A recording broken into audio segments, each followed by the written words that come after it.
এই অনুষ্ঠানটি শ্রোতাদের জীবন গল্প ভিত্তিক অনুষ্ঠান। এই অনুষ্ঠানে শ্রোতারা স্বেচ্ছায় নিজেদের জীবনের গল্প বলেন। শ্রোতারা যা এখানে বলেন তা সরেজমিনে ইনভেস্টিগেটেড নয়, সুতরাং সেদিক থেকে বিশ্বাস অবিশ্বাস একান্তই আপনার নিজের। সম্পূর্ণ বিনোদনমূলক এই অনুষ্ঠানটি আমাদের ব্যক্তিজীবনে কখনো কখনো শিক্ষণীয় ভূমিকা রাখে। এই অনুষ্ঠানে যারা আসেন স্বেচ্ছায় অংশগ্রহণ করেন। এই অনুষ্ঠানে কনফেস করবার পরে কিংবা জীবন গল্প বলবার পরে তার ব্যক্তি ও সামাজিক জীবনে কোনো বিরূপ প্রভাব পড়লে সেটার জন্য রেডিও কর্তৃপক্ষ দায়ী নয়। আসসালামু আলাইকুম প্রিয় দর্শক এবং শ্রোতা, আশা করছি ভালো আছেন। আপনাদের সবাইকে আমন্ত্রণ জানাচ্ছি জীবন গল্পের আরো একটি এপিসোডে। আপনাদের জন্য এই অনন্য আয়োজন এবং দীর্ঘ সময় ধরে আপনারা শুনে এসছেন। প্রথমেই ক্ষমা চেয়ে নিচ্ছি, আমার গলার অবস্থা খুব একটা ভালো না, ঠান্ডা লেগেছে এবং সিজন চেঞ্জ হচ্ছে। আপনারা জানেন এই সময়টাতে বিশেষ করে ফুলের রেণু বা যাদের অ্যালার্জিগত সমস্যা আছে তাদের জন্য একটু ডিফিকাল্ট। আমার সাধারণত অ্যালার্জি সমস্যা আছে, তো এই কারণে আমার এই সিজন একটু প্রবলেম হয়, বিশেষ করে গলাতে। তো ক্ষমা সুন্দর দৃষ্টিতে দেখবেন। অল্প কথা বলবো, কিন্তু আজকে যে গল্পটা তুলে ধরতে যাচ্ছি এটা খুব ইম্পর্টেন্ট এবং খুব সুন্দর একটা গল্প। আমি জানি, শুরুতেই আপনাদেরকে বলবো যে মনোযোগ দিয়ে শুনবার জন্য। আর যে ভদ্রলোক এই মুহূর্তে আমার সামনে বসে আছেন তিনি ঢাকাতে এসছেন সেই সুদূর রাজশাহী থেকে। নাম কি আপনার? আমার ডাক নাম হলো বাচ্চু, আতাউর রহমান বাচ্চু আর কি। আচ্ছা, বয়স কত? বয়স 57। 57 বছর বয়স। আপনি রেডিও শোনেন তার মানে? জি, নিয়মিত শোনেন। এবং আপনি এখানে আসার জন্য কবে থেকে ট্রাই করছেন এই গল্পটা বলার? এই গল্পটা আমি প্রায় 2-2.5 বছর থেকেই শুনি, রাতের বেলা। আচ্ছা, তো বাচ্চু ভাই আপনার গল্প শুরু করেন যেভাবে বলতে ইচ্ছে করে। যেভাবে আমার গল্প, আমি প্রথম আমার আব্বা সান্তাহারে চাকরি করতো। আচ্ছা, তো উনি আবার ওই দ্বিতীয় বিয়ে করেন। দ্বিতীয় বিয়ে করার পর, সান্তাহার মানে কি? বগুড়া সান্তাহার? বগুড়া সান্তাহার। ওকে। দ্বিতীয় বিয়ে করার পর আমরা 2 ভাই। হ্যাঁ। আমার আম্মা, আমার নানির দেশ আবার হলো কাপাসিয়া, গাজীপুর। হ্যাঁ। আমাদের 2 ভাইকে নিয়ে ওখানে চলে যায়। হ্যাঁ। মানে আমার আব্বার সাথে রিলেশন শেষ হয়ে যায় আর কি। ওকে। যাওয়ার পর তো ওখানে আমাদের থাকার মতো কোনো জায়গা ছিল না, কর্ম করার মতো কোনো ব্যবস্থা ছিল। তখন আমি খুব ছোট, আমার ভাইটা একটু বড়, একটু কর্ম করতে পারে। ওকে। তখন আমরা মামার বাড়িতে যাই থাকি। তখন খুব কষ্ট, আমাদের খুবই কষ্ট। একবেলা ভাত খাই, একবেলা ভাতের মার খাই। ও, এইভাবে আমাদের জীবন শুরু। তারপর মনে করেন তো লেখাপড়াও শিখতে পারিনি। মা এখানে কাজে দেয়, ওখানে কাজে দেয়, কোথাও মন টিকে না। ছোট তো মানুষ মনে করে যে অর্ডার করার আগে খারাপ কথা বলে ফেলে। তখন এরকম করে একটু যখন বড় হলাম, তে আমার যে ভাইরা, মানে আমার যে ওয়াইফের দোলা ভাই, ওর নাম ছিল রুস্তম বাউল। আচ্ছা। গান গেতো, পালা গান গেতো। ওকে। তখন উনি একদিন আমার মাকে মা ডাকতো। আমার মা বললো যে, এই রুস্তম, একদিন আমাদের বাড়িতে গান গাবি, আমরা সবাই মিলে কিছু টাকা তোকে দিব। তখন উনি আমাদের বাড়িতে যায়, গান গায়, সবাই 10 টাকা, 5 টাকা, 20 টাকা করে ওনাকে 100 টাকা দেয় আর কি।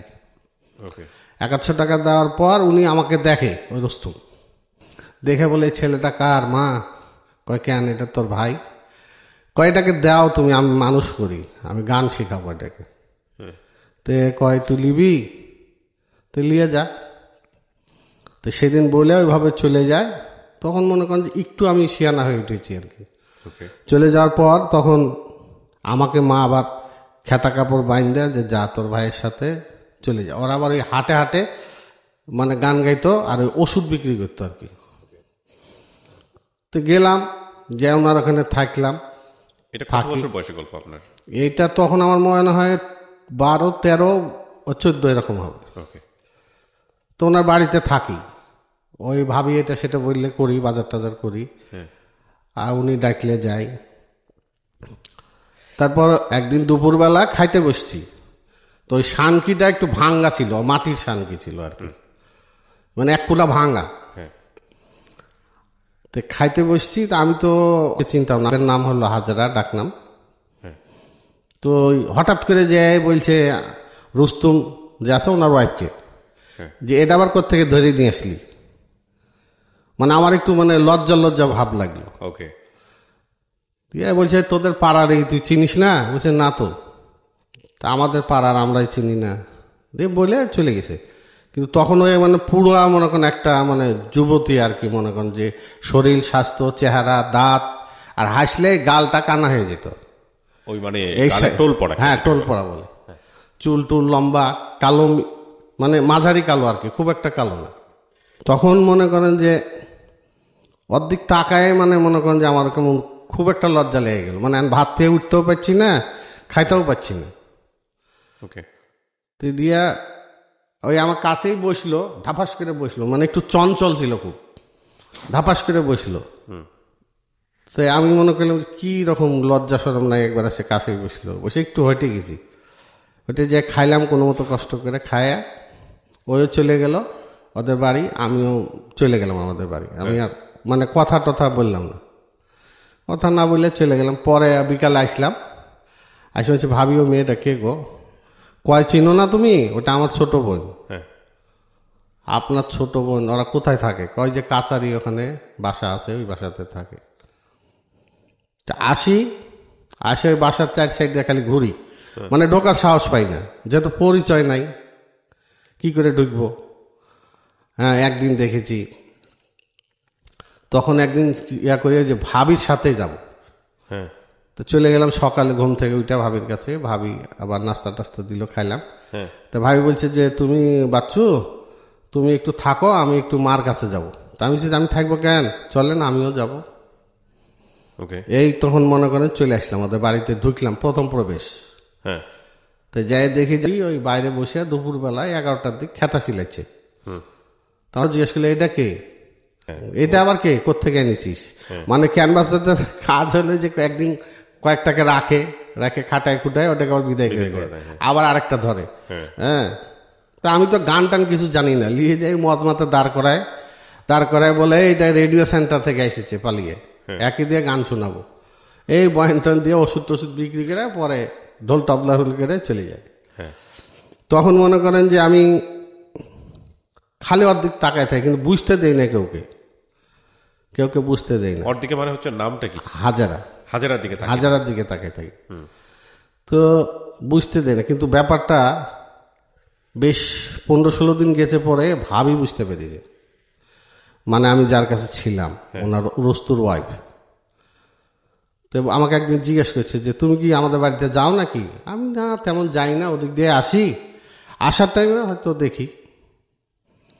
তো তখন তো মেয়েরা মনে করেন শাড়ি পরতো, বাংলা শাড়ি, বাংলা কুচি দিয়ে তো পরতো না, পায়ে স্যান্ডেল থাকতো স্বাভাবিক, আর ওই ব্লাউজ পরতো মনে করেন গোল গোল গোল হাতা ব্লাউজ। হ্যাঁ। তোকে খুব সুন্দর লাগতো দেখতে। যে খালি বাড়ির 4 সাইড দিয়ে ঘুরতাম, কিন্তু আমার একটু বয়স কম ছিল, দাড়ি মোজ ওঠে নাই, এই জন্য কিন্তু ওই আমাকে পাত্তা দিত না। ওই আমাকে পাত্তা দিত না, খালি এড়িয়ে চলতো, সবসময় আমাকে এড়িয়ে চলতো। তা আমি এখন কি করে আমাকে ঢুকি? তা আমি তো চিন্তা করলাম, আমি তো লেখাপড়াও তেমন জানি না, চিঠিমিটিও লিখতে পারি না। তা আমাদের এখানে আমার এক বন্ধু ছিল, আমার পাশের বাড়ি, ওবায়দুল নাম। আচ্ছা। ও আবার কলেজে পড়তো। আচ্ছা। তাকে বললাম ভাই আমার একটা উপকার করে দিবি? বলছে কি উপকার? আমাকে একটা চিঠি লিখে দে না। চিঠি লিখে তুই কাকে দিবি? আমি দিব একজনকে, তুই দিবি কি না? তো এখন পারবো না, কলেজ থেকে আসিস, সন্ধ্যাবেলা আসিস। তো আমাদের এলাকাতে তো আগে মনে করেন যে ওই ইয়ার ঘর ছিল, ওই কুশারের পাতার ঘর, আর ওই চাটাইয়ের বেড়া, উপরে কুশার পাতার ছাউনি, চাটাইয়ের বেড়া। আর আমাদের বাড়িটা ছিল, মামার বাড়িটা কাপাসিয়া নদীর ধারে, ব্রহ্মপুত্র নদীর ধারে, ঈদের মাঠ ছিল পাশেই। সন্ধ্যাবেলার ওখানে গেলাম, যাই বলছে যে কার কাছে চিঠি লিখবে আগে বল। তা আমি বললাম যে সিও সাহেবের বাড়ি আছে না, সিও সাহেবের বাড়ির পাশে যে আরেকটা টিনের ঘর আছে, ওই বাড়িতে একটা মেয়ে থাকে, ওর কাছে। তো কয় ওর নাম জানিস? আমি নাম তো জানি না। তো কি নাম দিয়ে লিখবি? কি লিখবি? তো আমি মনে করেন ওগুলো বলে দিই, আর ওই লেখে। লাস্টে একটা অন্য নাম দিলাম, মানে রিনা। রিনা নামটা কিন্তু আমার দেওয়া, আর বাপমার না। তাই রিনা দিয়া চিঠিটা লিখে পকেটের মধ্যে রেখেছি। তখন পাতলা শার্ট পরতাম, আর আমি খুব পাতলা ছিলাম, মানে একদম পাতলা, মানে যে পাতলা আর ওর কিছু আর পাতলা নেই, এত পাতলা ছিলাম। তো এই মনে কর চিঠিটা কোনা বাইর করে রেখেছি, মানে যাতে ও দেখতে পারে, চিঠিটা যেন ওই দেখতে পারে। আমি তো দেওয়ার সাহস পাইছি না, ওই জন্য দেখতে পায়, এই জন্য মনে করেন চিঠিটা কোনা বাইর করে রেখেছিলাম। ওকে। তখন ওর সামনে দিয়ে খালি ঘুরি, 3-4 বার ঘোরার পর ওই বলছে ওটা কি? ওই আমাকে আপনি করে বলতো, আমি ওকে হাজার আপা বলতাম। হ্যাঁ, একটা জিনিস কাক দিবেন, আমি দিব কেউকে দিয়ে এক কথা দু কথা থাপ মেরে চিঠিটা নিয়ে নিয়েছে ওই পকেট থেকে। আমি তো চাইছি যে ওই লিক, কিন্তু আমি তো সরাসরি দিতে পারছি না। হ্যাঁ, নিয়েছে, নিয়ে ঘরের ভিতর চলে গেছে। তো আর মা বাইরে, আর ভাবি বাইরে কাজকাম করছে, আর আমি তো আর ঘরে ঢুকতে সাহস পেয়েছি না, আমি বাইরেই দাঁড়ায় আছি। তোর মা বলছে যে বসো, দাঁড়ায় আছো কেন? তা আমি যাই হোক একটু সুযোগ পাইলাম বসার। তো একটা পীড়া দিল, কাঠের পীড়া, ওখানে বসলাম। ওই যে চিঠিটা আবার ঘরে পড়লো, পড়ে চিঠিটা লাইখে দিয়েছে, কিন্তু ওর মার সামনে আর দিছে না। পরে আবার মনে করেন ঘুরতে ঘুরতে ঘুরতে ঘুরতে বিকালবেলা দুপুরে বাড়িতে খাওয়া দাওয়া করে আবার বিকেলে ঘুমানোর অভ্যাসে না ঘুমাই চলে গেছি। জি, গেছি, যাই দেখছি ওরা বাড়িতে কেউ নাই। তখন বলছে এই চিঠিটা কার? আমি আছে একজনের। রিনা কে? আমি চিনবেন না আপনি। তো কইলেন আপনার চিঠি আপনি নিয়ে যান। তখন চিঠিটা আমি নিয়ে নিলাম, নিয়ে চলে আসলাম। তার পরের দিন 2-3 দিন পর আমার মা আমাকে বললো যে ইয়াতে যেতে হবে, বর্মির বাজারে যেতে হবে, ওখানে তোর বোনের বাড়ি আছে, আমার মামাতো বোনের বাড়ি, ওখানে যেতে হবে। তো তুই কবে যাবি? আমি তো আজকে যাব না মা, বুধবারে যাব। তো মা বললো ঠিক আছে, বুধবারে হাটের দিন আছে, যাইস। এর মধ্যে আবার ওর দুলাভাই আসছে বাড়িতে, যে আমাকে নিয়ে গেছিল। হ্যাঁ, আইসেই আমাদের বাড়িতে আসছে। আচ্ছা, আইসে বলছে কি ব্যাপার, তুই চলে আসছিস কেন? তুই করে বলতো আর কি, আমি ছোট তো। তা আমি চলে আসবো না, আপনি আমাকে নিয়ে যায় জয়দেবপুর থুয়ে আপনি চলে গেছেন, আমার খাওয়া নাই দাওয়া নাই কিছু নাই, মানুষের বাড়িতে থুয়ে গেছেন, ওরা খাইতেও দেয় না ঠিক মতো। হ্যাঁ, কোনো মতো খায়, রাতে হাঁটতে হাঁটতে চলে আসছি দুপুরবেলা। বলছে আচ্ছা ঠিক আছে, তাই কালকে আমি চলে যাব, আমার সাথে যাবি না? আমি যাব। তো ওখানে রাজাবাড়ি হাট বলে একটা হাট আছে, ওই রাজাবাড়ি হাটের দিন আমাকে নিয়ে আসলো। জি, তা আসার টাইম আবার আমাকে বলেছে যে ওই ওনার শ্বশুর বাড়িতে থাকতে, মানে হাজারাদের বাড়িতে দাঁড়াইতে, ওখান থেকে আমাকে নিয়ে যাবে। তা আমি ওখানে আসলাম। আসার পর এখন ওর সাথে কথা বলবো কি সুযোগটাই পাইছি না। আর ওই তো মনে করেন আমার একটু মানে পাতলা পুতলা হ্যাংলা। ওই সময় তো বয়স কিরকম আপনার? আমার বয়স সেরকম না, 15-17, 15-16 এরকম আর কি। কিন্তু ওই ওর হাসিটা দেখলে আমার খুব ভালো লাগতো। আচ্ছা, মানে খুব একটা কালো না তো, মিচমিচে কালো, গালটা কানা হয়ে যেত, আর এই গলার কাছে থাক থাক ছিল, 2-3টা থাক ছিল। আচ্ছা, দিয়ে এখন মনে করেন যে ওই পাত্তা দেয় না, ঘুরি ওর পিছে, যেদিক যায় সেদিকেই যাই, ও যেদিক যায় সেদিকেই যাই, কিন্তু পাত্তা দেয় না আমাকে। এখন কি করি? আবার মনে করেন ওরকম কয়েকটা চিঠি লিখে দিলাম। একদিন আমাকে বলছে এভাবে চিঠি দিয়ে না, মানুষ খারাপ বলবে। তখন কি করলাম, ওই পোস্ট অফিসের যে পিওন আছে হ্যাঁ, ওকে বললাম যে ভাই আমি বিয়ারিং চিঠি ছাড়বো, 4 টাকা করে লাগে, আমি চিঠির ভিতরে ঢোকাই দেবো, আপনি চিঠিটা এমন জায়গায় দিয়ে দিবেন। ওকে, দেওয়ার পর মনে করেন যে ঠিক ওই লোক হাসছে শুনে, কাক দিবা? আমি যে এই ব্যাপার আলী মোল্লা জ্বর মেয়ের হাতে দিবেন। তো ওই দিয়েছে পরে ওকে প্রশ্ন করেছে, হাজারের বাবা বলে, হাজারার বাবার হাতে দিয়েছে। তখন সে প্রশ্ন করেছে যে এটা কে দিয়েছে? তখন বলছে যে মুখ দিয়েছে। তখন আমাকে একদিন ডাকলো, রাস্তায় দেখা হইলো, সালাম দিলাম। কয় তুমি এগুলা করো না বাবা, এগুলা করলে আমার দুর্নাম হবে। ঠিক আছে, আর যাই না, কয়েকদিন না যাওয়ার কারণ। তারপরে আমি হঠাৎ করে আমার বাবার কাছে চলে গেলাম। মানে আমার উদ্দেশ্য ছিল যে বাবার কাছে যাই, একটা হাত পায়ে ধরে একটা চাকরি বাকরি নিব আর কি, যে মাস্টার রুলে রেলে চাকরি। হ্যাঁ, বাবার কাছে গেলাম, যাওয়ার পর উনি একটা চাকরি দিল আমাকে, ওই পানি ছাড়ার, কলোনি ঘুরে ঘুরে পানি ছাড়ার চাকরি দিল। এখন প্রতিদিন একটা করে চিঠি দিই, প্রতিদিন একটা করে চিঠি দিই, কিন্তু চিঠির কোনো উত্তর আসে না। তখন আবার আমি কি করলাম, আব্বাকে বলে চলে গেলাম, যাই দেখি ওদের বাড়িতে মেলা লোকজন। এত লোকজন কেন? কয় মেয়ে দেখতে এসছে। ঠিক আছে, তো ওকে আমি ইশারা দিয়ে বললাম যে একটু ওদিক যান, আপনার সাথে কথা আছে। তো ওইও আবার সন্ধ্যার দিকে আর কি আর ওইসব এলাকায় তো তখন কলা বাগানে ভর্তি ছিল। তো বলছে যে কে আসছে, বলছে পাবনা থেকে লোক আসছে, সব ওর চাচাতো ভাইরা। হ্যাঁ। তে কিসের জন্য আসছে, কয় জানি না। আমি জানেন না, শুনলাম আপনার বলে বিয়া। কয় কে বলেছে আপনাকে, আমি তো শুনলাম। তো এতগুলো চিঠি দিলাম, একটা চিঠিরও উত্তর দিলেন না। কয় আমি চিঠি লেখার সুযোগ আছে আমার, একটা ঘরের ভিতরে বাপ থাকে মা থাকে। হ্যাঁ, তা আপনি কি বলছেন, আমি দেখেন আপনি কিন্তু বিয়ে করেন না, হ্যাঁ। আপনি বিয়ে করেন না, আপনাকে আমাকে অনুরোধ থাকলে আপনি বিয়েটা করেন না। কিন্তু বলছে না না আমি এখন বিয়ে করব না। ঠিক আছে, পরে আবার চলে গেলাম, দিয়ে আসলাম কিছুদিন পর ঈদের টাইম। আচ্ছা। ঈদের টাইমে আসে ঈদের নামাজ পড়ছি, নামাজ পড়েই ওদের বাড়ি চলে গেছি। পরে ওর মা বসতে দিয়েছে, নাস্তা দিয়েছে, দিয়ে জিজ্ঞেস করছে কবে আসলে। তোর মাকে আমি মাওই দেখতাম আর কি, ওই সম্পর্কে মাওই দেখতাম। ওকে। দিয়ে হঠাৎ করে একদিন একটা ঝামেলা হয়ে গেল, মানে আমার মার কানে চলে গেছে। আর আমার মা ছিল প্রচণ্ড রাগী, আমাদের গোষ্ঠীর মধ্যে সবাই ভয় করতো। সবাই কি ওই হাজারা মা বাবাও ভয় করতো, খুব ভয় করতো। মানে রাস্তা দিয়ে হাঁটলেই বলতো যে এই আসছে দরজাল, খানে দরজাল। মানে যেমন মুখ তেমন মনে করেন কথা, তেমন মনে করেন কোনো দিক দিয়ে কেউ মানে পাইত না ওর সাথে, তেমন বুদ্ধি, খাটো জমি মানুষ।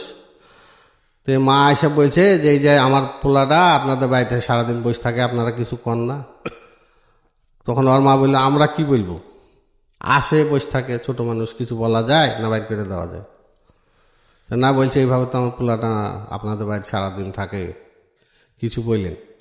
তখন আমার শ্বশুর একদিন আমাকে বলছে বাবা তুমি এখানে আসো না। আমি কেন? হ্যাঁ, হাজারার বাপ বলছে এখানে আর তুমি আসো না। আমি কেন? ওই যে বিভিন্ন মানুষ বিভিন্ন কথা বলছে, এখানে আসা তোমার ঠিক হবে না, আমার মান ইজ্জতের ব্যাপার। এই তো আমার আরো মাথা খারাপ হয়ে গেল। যাও একটু ঢুকতাম, দেখতাম, কথা বলতাম, দিয়ে সপ্তাহখানেক আর যাই না, খালি বাসার চার সাইড দিয়ে ঘুরি। এখন একদিন দেখছি ওই আবার ওই শীতের দিন শুয়ে আছে, ওই কাঠের জানলা, তো জানলার মধ্যে পাটা ঠেকাই রেখেছে, মানে আমি যেন বুঝতে পারি যে ওই বাড়িতে আছে। ওকে। পাশ দিয়ে যাইতে আমি দেখলাম যে হ্যাঁ পা আছে, আর দেখলাম যে দুপুরবেলা এখন হয়তো কেউ নাই, ধরে চলে এসছি। এসে বলছি কি খবর, চিঠি দিলাম, চিঠির উত্তরও দিল না, দেখাও করল না। তো বলছে যে আজকে পাবুর রাস্তায় অমুক জায়গায় যায় দাঁড়ান, ওখানে দেখা করব। তো ওই বাজার থেকে প্রায় 1-1.5 কিলোমিটার ওই আগে চলে গেছে, ঠিকানা বলে দিয়েছে। ওই আমি পরে চলে যেতাম, যে কথা টথা বলে, মানে মেলা দূর তো, কেউ চিনতো না, কেউ কিছু বলতো না। এরকম যেদিন যেখানে যেখানে যাইতাম, যে রাস্তায়, ওই রাস্তার ঠিকানা বলে দিতাম, যে রাস্তায় যা কথা বলবো, কাল ওই রাস্তায় যা কথা বলবো। এরকম খেলে কথা বলা শুরু হলো। এই তো চলতে থাকলো আর কি। চলতে চলতে একদিন হঠাৎ করে আমি রাজশাহী চলে আসবো। তা আমি গেছি ওকে বলতে যে আমি তো রাজশাহী চলে যাব। তো বলছে আমাকে নিবেন? আমি তুমি যাবা? তখন তুমি বলে ফেললাম। বলছে হ্যাঁ যাব। তাহলে এক কাজ করো, তুমি আগে রাজাবাড়ি চলে যাও, আগের গাড়ি ধরে তুমি তখন ছিল আপনার পেট্রোল গাড়ি, কাঠবডি গাড়ি। তুমি আগে রাজাবাড়ি চলে যাও, আমি রাজাবাড়ি থেকে তোমাকে তুলে নিয়ে যাবো। তো ওই যে রাজাবাড়ি দাঁড়াইলো, আমি পরের বাসায় এসে ওকে তুলে নিলাম ওখান থেকে। এখন চিন্তা করছি কোথায় যাই, যাওয়ার তো জায়গা নেই, আর আব্বার কাছে তো এভাবে যাওয়া যাবে না। তখন ওকে নিয়ে ওর ভাইয়ের বাড়ি গেলাম। ওর ভাই মিরপুরে একে থাকতো, ঘড়ির মেকারি করতো, রেডিও টিভির ঘড়ির মেকারি করতো। আর ভাইয়ের বাড়িতে আসলাম প্রথম। আইসা ওখানে থাকলাম, থাকার পর ওর ভাই ব্যাপারটা বুঝতে পারলো, পাইলে ওর ভাইকে বললো। আর ভাই আবার যেই লোকের দোকানে চাকরি করতো, ঘড়ির যে দোকানে মহাজন, ওই লোক আবার আমাকে দুপুরবেলা দাওয়াত করে ডেকে নিয়ে গেল, নিয়ে যে ভালো মতো খাওয়ায় দাওয়ায় ব্যাট দিয়ে বাড়ি শুরু করে দিল। এই মোটা ব্যাট দিয়ে। তখন ওই খাবার থেকে খবরদার ওর গায়ে একটা বাড়িও দেবেন না। কেন আপনাকে মারবেন? কেন আপনি কোন অধিকার ওকে মারবেন? হ্যাঁ হ্যাঁ, আর কত বড় সাহস, এই সেই, মানে মেলা কথা আর কি, যেগুলা মানুষ খারাপ ভাষায় বলে। বলার পর ওই বলছে চলো বাড়াও। তো বলছে এখন বাড়াইলে তো ঠ্যাং ভেঙে দেবো। তখন ওই বলছে যে আপনার সাহস থাকলে আমার গায়ে হাত দেন তো, ওকে যে 2টা বাড়ি দিয়েছেন এটাই তো আপনার কপালের ভাগ, আপনার হাত দিয়ে দেখেন, আমি এখনই পুলিশের কাছে যাবো।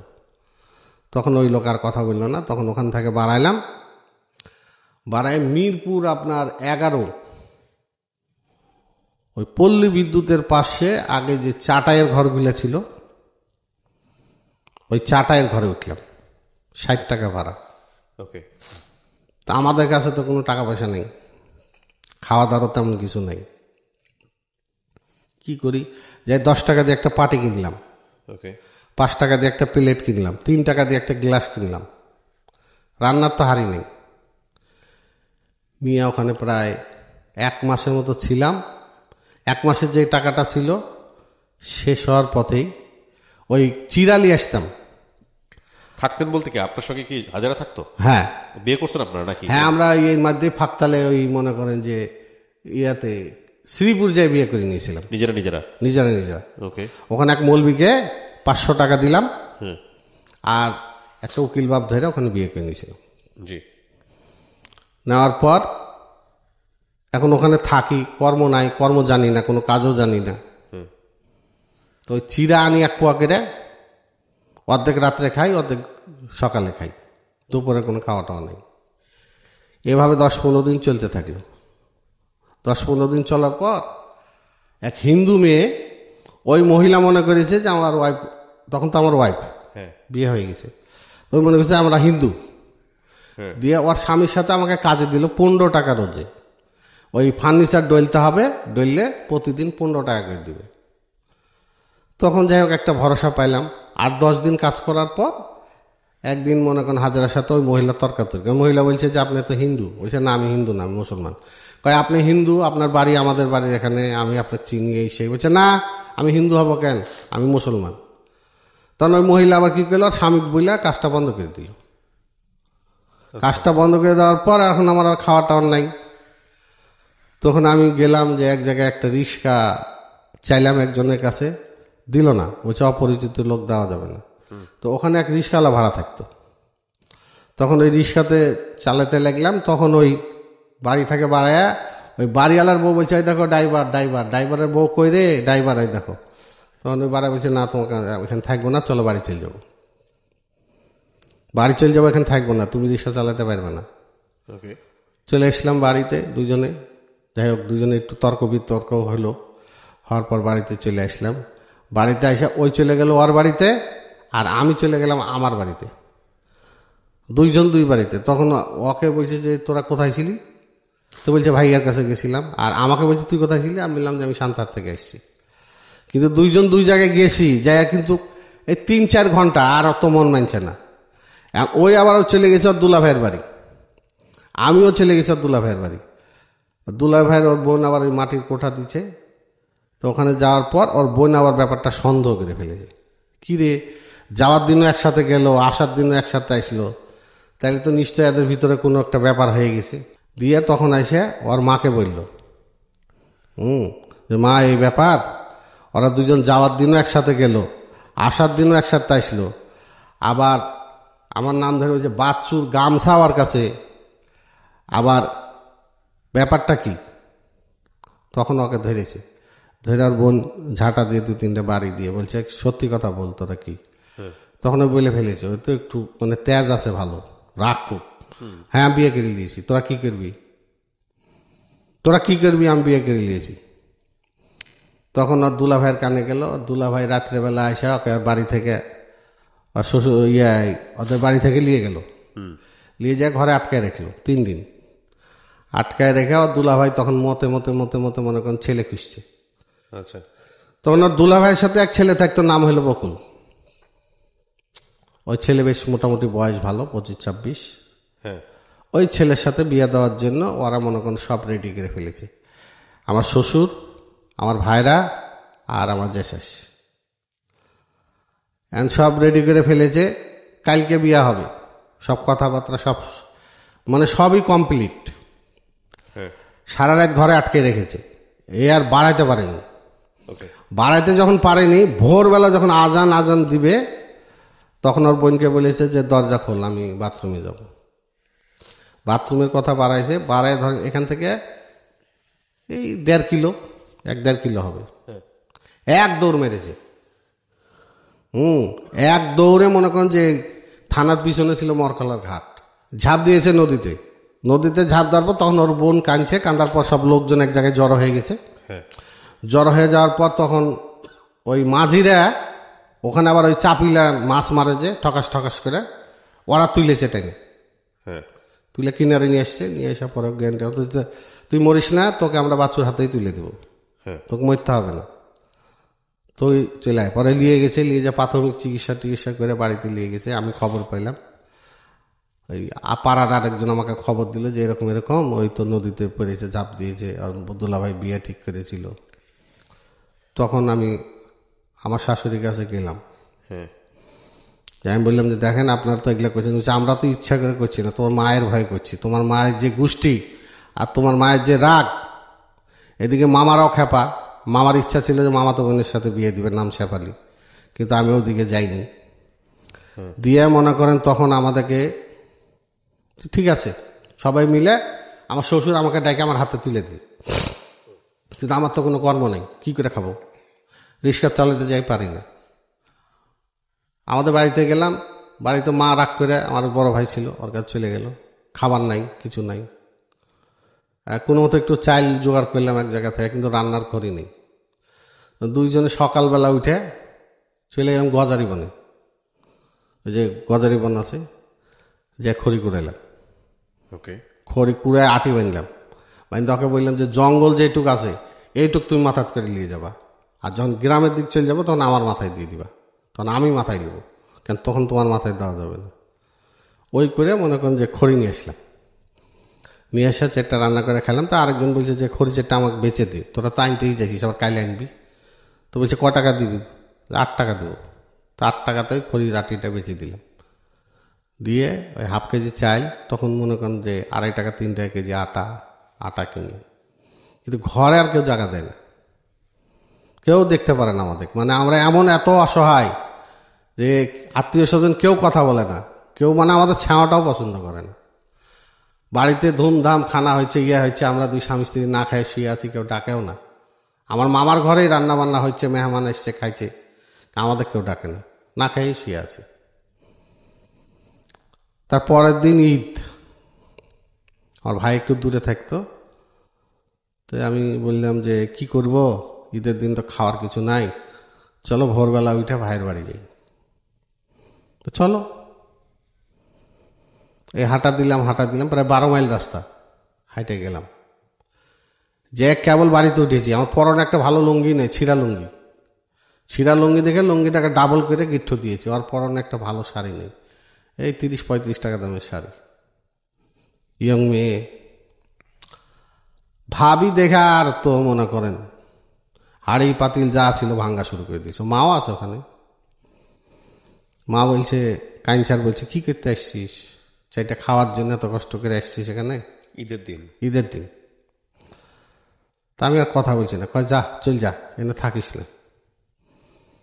তো মার কাছেও পয়সা করে ছিল না, এই 1 টাকা না 5 টাকা ছিল মার কাছে, ওটাই আমাকে হাতে দিয়ে বললো চলে যা, থাকিস না এখানে, থাকলে আর অশান্তি হবে। কিন্তু ভাইও একটা মুখের কথা বলল না যে কোথায় যাবি তোরা, ঈদের দিন আসছিস, খাই দেয়, কালকে চলে যাস, কেউ কিছু বলল না। তো এই সকালে গেছি, আবার হাইটে আসতে আসতে মনে করেন 6 মাইল আসতে আসতে প্রায় দুপুর হয়ে গেছে, প্রায় 12টা বেজে গেছে, 12টা-1টা বেজে গেছে। তো এবার বলছে খুব পানিতে আস লাগছে। তাই আমি বললাম যে এক কাজ করো, ওখানে একটা বট গাছ আছে, ওখানে বসো, একটু মুড়ি আর ইয়ালি আসি চেনাচুর। তো ওখান থেকে 6 আনা দিয়ে 4 আনার মুড়ি আর 2 আনার চেনাচুর নিলাম, লিয়া দুইজনে বসে থেকে খাইলাম, খায়া পানি টানি খায়া আবার হাঁটা দিলাম। যাই শ্বশুর বাড়িতে উঠেছিলাম, উঠছি পরে তো ওখানে ওরাও গালাগালি করলো। তো আমাকে বললো যে তুমি এক কাজ করো, তুমি তোমাদের বাড়িতে চলে যাও, আমি এখানে কদিন থাকি, পরে যে কোনো একটা ব্যবস্থা হবে না। ঠিক আছে, চলে আসা কদিন পর আমি আবার চলে গেলাম মনে করেন যে আমার বাপের কাছে যাওয়ার পর বাপ আবার আমাকে একটা চাকরি দিল মাস্টার রুলে পার্বতীপুরে। কিন্তু আমার মা অলরেডি একে আটকেই দিয়েছে, দিয়ে বলছে শোনো, ওই ছেলে দিয়ে তোমার সংসার হবে না, ওর বয়স কম, ওই আরেক মেয়ে দেখে পাগল হবে, শহরে টরে থাকে, আমি তোমাকে টাকা পয়সা খরচ করে ভালো জায়গায় বিয়ে দেবো, তুমি আমাকে ছেড়ে দাও। তখন যখন এগুলা বলা শুরু করেছে, তখন থাকে কিন্তু আপনার হলো মাওনা, তখন এ আবার চিন্তা করেছে এক বিপদ থেকে এসে আরেক বিপদে পড়লাম। এ আবার এখান থেকে গেছে কি, তো ওই জীবনও ট্রেনে ওঠেনি।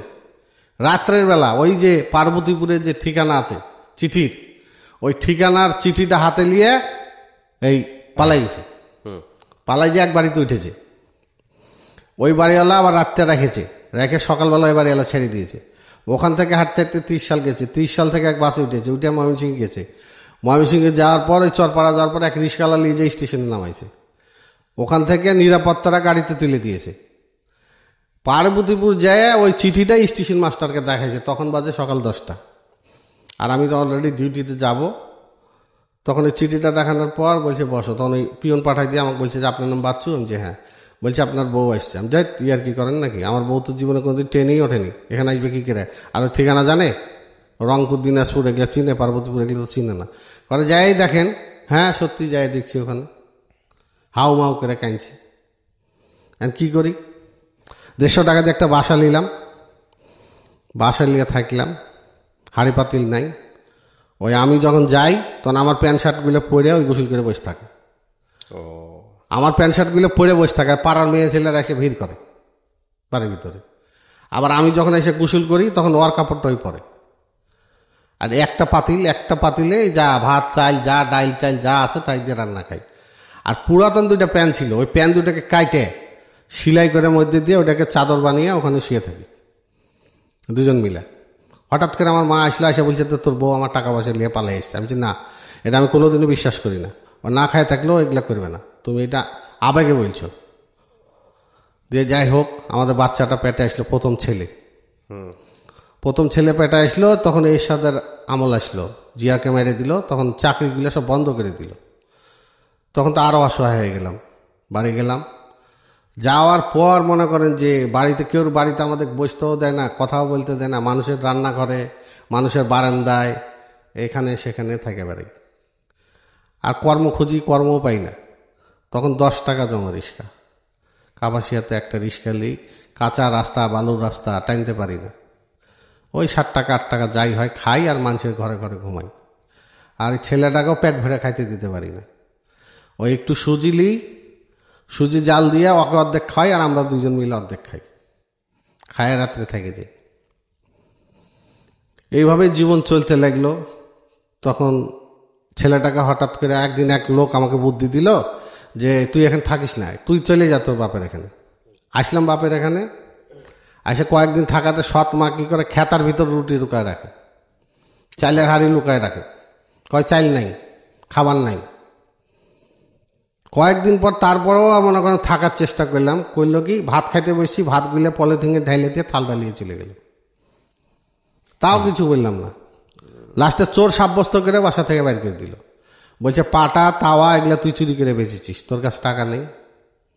ঠিক আছে, যে বিহারি কলোনিতে একটা ঘর ভাড়া নিই 60 টাকাতে, নিয়ে আবার জীবন শুরু করি। মানুষের রিক্সা চালাতে যায়, মানুষ বলে হ্যাঁ তোমার আব্বা চাকরি করে, তুমি রিক্সা চালাবা কেন? কেউ দেয় না।